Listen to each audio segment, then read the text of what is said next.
শিয়াল ও আঙুর ফল। 3 দিন ধরে অনবরত বৃষ্টির কারণে একটি শিয়াল খাবারের খোঁজে কোথাও বেরোতে পারেনি। খিদের জ্বালায় থাকতে না পেরে শিয়ালটি বনের ভিতর খাবারের সন্ধানে ঘুরতে লাগলো। হঠাৎ একটি ঝোপের দিকে তার নজর পড়ল।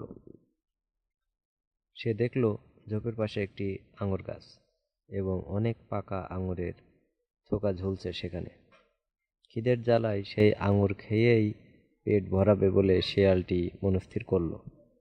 কিন্তু গাছের এত উপরে থাকা আঙুরের থোকাগুলির সে কিভাবে নাগাল পাবে সেই নিয়ে ভাবতে শুরু করলো।